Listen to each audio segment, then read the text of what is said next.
I'm ready to start. I am again very sorry about the delay. We had a wrong link in the email and everything will be running smoothly from this point onward.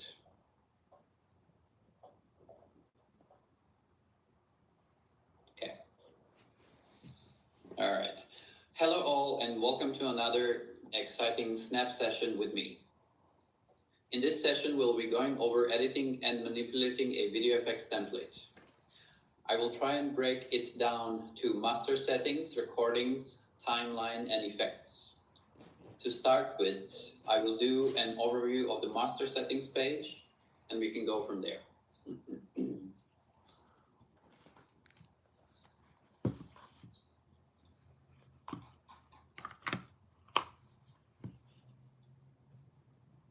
Okay.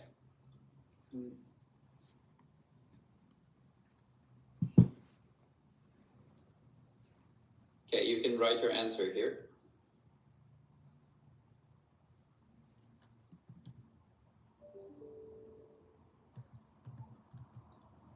Is the video FX on the $70 deal? Not the $69 per event, yes. Okay, because I'm only using the 29. I mean the 19. Yeah, 19. Yeah. Okay. I will have a Q&A at some point, so we'll just continue with that. Okay. Q&A. Okay. Thank you.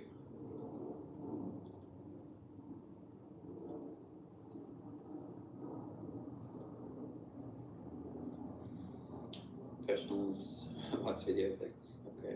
Overlay, bubbles.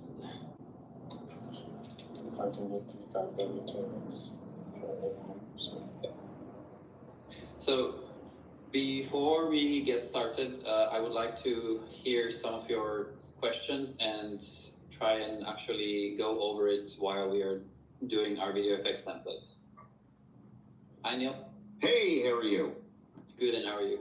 Okay, great. So anyway, the question I have is, I have like 12 or 13 different booths. We're always trying to get different experiences. And I just picked up a Vogue booth.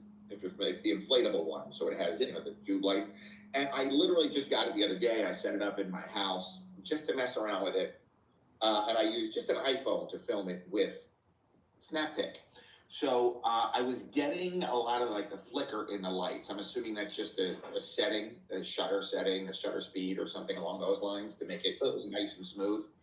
I know exactly what you mean. And when you get a flicker, it's actually something that is called an fluorescent light effect. So the way that fluorescent light works, it works on about 50 hertz. And the way, depending on which slow motion you were using, if you were using a slow motion that is 120 frames, which is about 120 hertz, that flickering cannot match the 50 hertz. So it's just doing that. So the only way to adjust something like this is to go to your video effects template, set all slow motion to half. And then when starting the photo booth, you would actually go and in order to actually match the 60 frames and 50 hertz, so it's very close, you would need to go and put the stabilization on to one that's going to give you the 60 frames, which is the last one that can be selected. Let me just check quickly the name of it. Okay.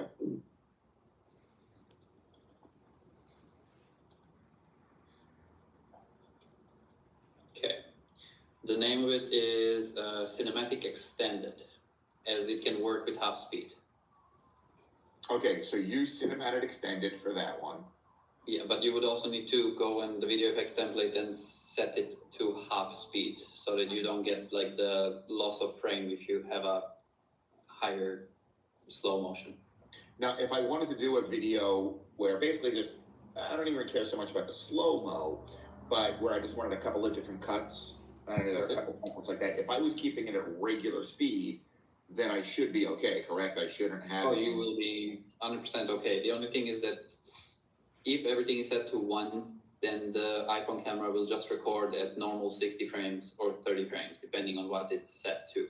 But if you want to avoid any flickering, then you can even select one of the dual or single cameras if recording at 1x.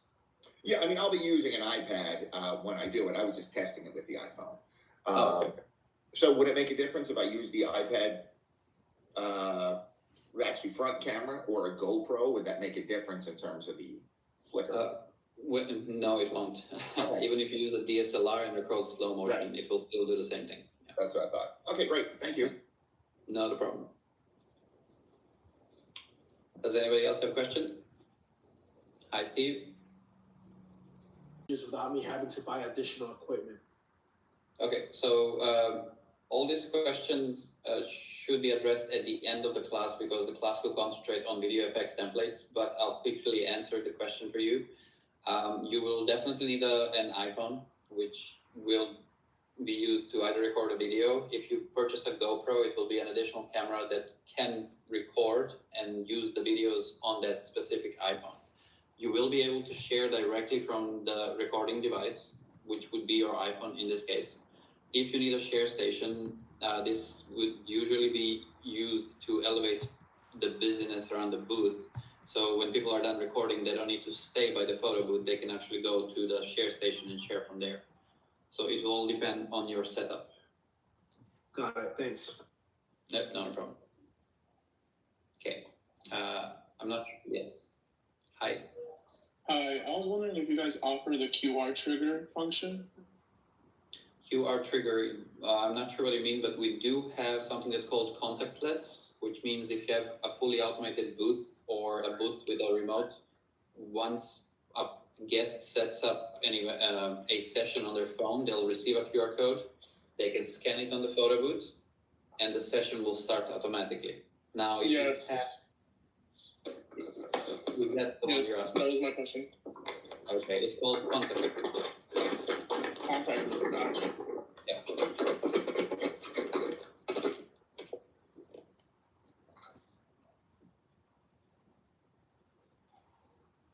Okay.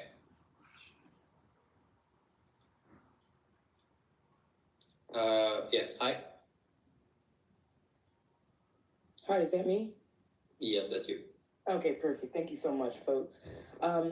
Appreciate the opportunity to come up here. I had a question with the video FX. I've been trying to get better with the AI segmentation. I'm having it's not a huge problem, but I'm wondering if it could be smoother. I've tried to like block out the background, like kind of create like a little green screen room for the 360 to kind of help the AI not have to take so many things out the back. But even this last time, I had it in like a canopy tent, like a 10 by 10.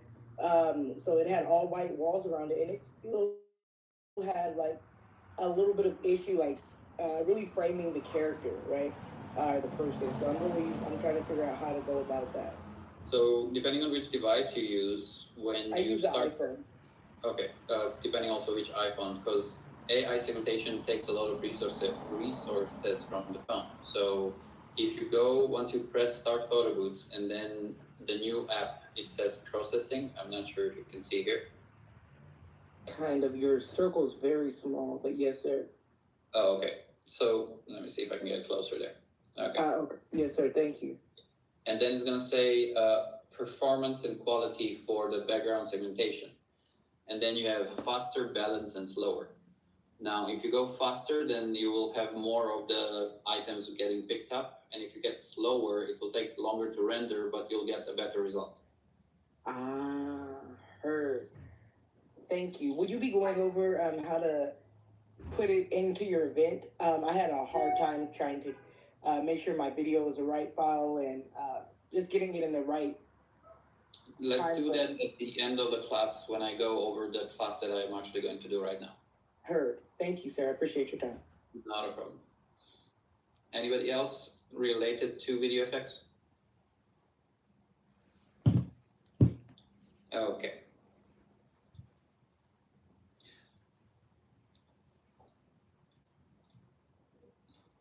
So for the master settings page,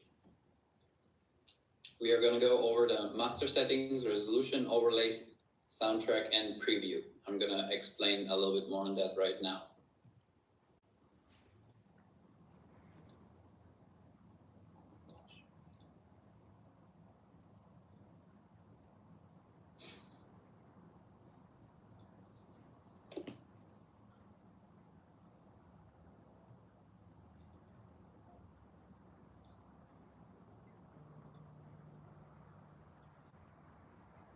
Okay, can everybody see my page? Yes. Yes. Okay.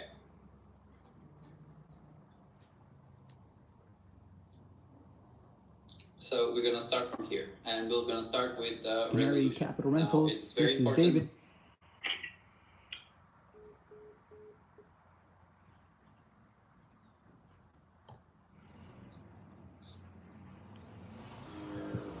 Resolution.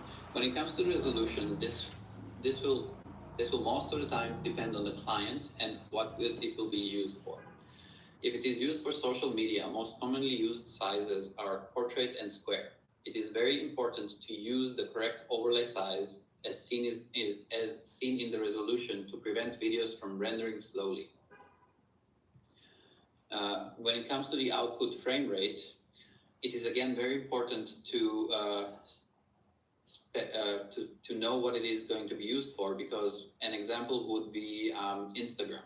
Instagram doesn't like 60 frames, which means if it's set to 40 to 60, they will actually re-encode the video.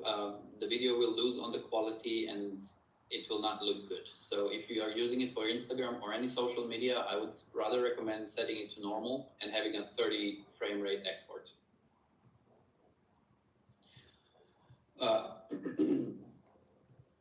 Overlays, supported overlays, we have PNG files that can be transparent, MP4 files that can be transparent as well. You would use a Snapic Video Effects Media Tool to convert an MOV transparent file to an MP4 transparent file. If you don't have a Mac, then you would contact us on the live support chat and we will be able to assist you with converting that file. And then APNG, which is not recommended, it is supported. And then you can also create a MP4 must overlay, which I will actually show you how to create in Canva once we go to the once we are done with the explanation of this page. Preview can be an MP4 file, and it will need to be under 10 megabytes. At this moment, it shows at 5 megabytes, but if you have a file of 10 megabytes, it will upload. We have adjusted the size, but the text is still 5 megabytes. And then when it comes to soundtrack, the soundtrack can be MP3 or M4A. The recommended file that Apple prefers would be the M4A file. And as I have seen some MP3 files, when you upload them, they actually don't work. So once you convert them and re-encode them to M4A, they just start working. You will be able to upload a file up to 5 megabytes in size. And it is recommended to have your soundtrack not longer than your video FX template. So let's say your template